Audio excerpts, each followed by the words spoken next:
Thank you so much pa. Wow, thank you, idol. Ayan pa. Ate Peli, thank you.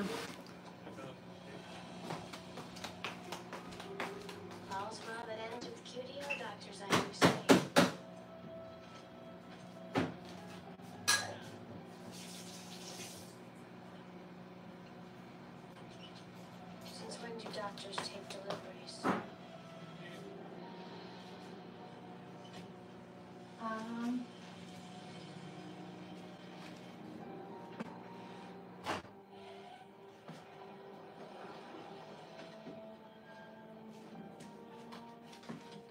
Ayan, pakainin ko lang asawa ko, mga kapitbahay. Ayan, happy, pinapakain ko yung asawa ko. Ayan, may potato yung sabaw niya.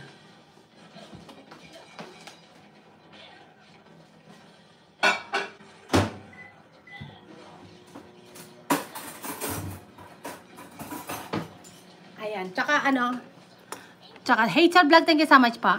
Tsaka happy, di ba, konti lang yung nakain ko? Oo. Alam mo, wala talaga ako masyadong sanay na yung, kasi yung avocado kasi yung kinain ko kanina, sobrang mabigat sa tiyan yun yung avocado. Tapos, minuha ko ng maraming tubig, tapos nagkape ako, hindi talaga ako gutom. Tapos ngayon kumain ako, akala ko, makakain ako ng sobrang dami, hindi na pala. Oo, nasanay na yung katawan ko talaga na konti na lang talaga yung kinukonsume kong pagkain. Kasi kailangan ko pa talaga mag-lose weight. So, ibig sabihin, ang kakainin ko lang talaga dapat, konti lang talaga. Kasi pag gusto mo talaga pumayat, kailangan talaga yung calorie intake mo talaga mas mababa. Kasi dun sa doon. Oo nga. Maribig Manasa, thank you so much po. Ayan pa. Ayan, Hazel, ayan, mas mababa para mag-lose weight ka. Tapos, pag nag-lose weight ka na, kailangan maintain mo na yung calories mo, intake, para hindi ka masyadong pumayat. Ganun lang naman yon. Ayan pa. Maribig Meneses, thank you so much pa.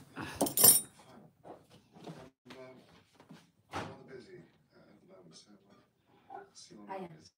Hello, sweetheart. You eat na, sweetheart. Ayan, yung asawa ko pinakain ko, mga kapitbahay. Ang pagkain niya, nilagang buto-buto ng baka. Tapos may potatoes. Oo, yan lang. Ayan, Kudo the Pulas, thank you so much pa. Inaasikaso ko yung asawa ko, Maribik Meneses, hindi pwedeng hindi. Kasi papayat yan pag hindi, pag hindi ko pinakain. Sweetheart, you have coffee? No? Okay. Are you tired? You take a nap, okay? After you eat? Okay.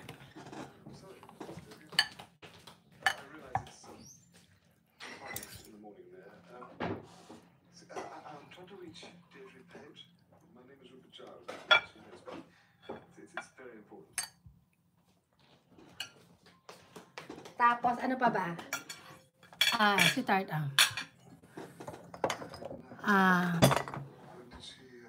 tapos, happy, yung aking sugar, yung mga kape ko. Dati yan, nilalagyan ko talaga siya ng sugar. Ang ginawa ko sa kape ko, dati, nilagyan ko talaga siya ng asukal talaga, na brown sugar. Ang ginawa ko talaga siya, inunti-unti ko talaga yung lagay. Oo, hanggang si Bibinas, bawasan ko siya.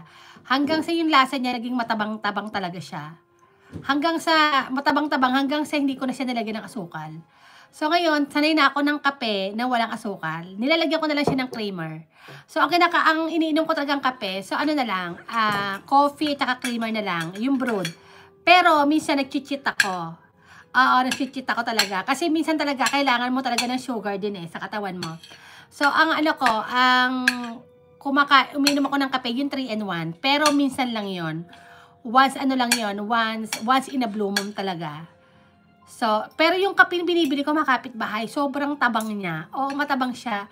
Siya from Thailand. Oo, kasi yung coffee kasi sa Pilipinas, yung 3-in-1, mga kapitbahay, sobrang matamis. Oo.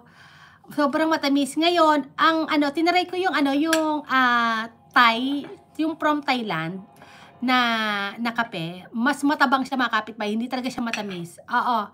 Tsaka, equal lang, sis sugar. Ayoko ng tinaray ko yung equal hindi ako nasasarapan. Ayan, Rorombo, mag-shout out. Oo, hindi ako nasarapan doon sa ano, sa equal. Parang napapaitan ako doon. Oo.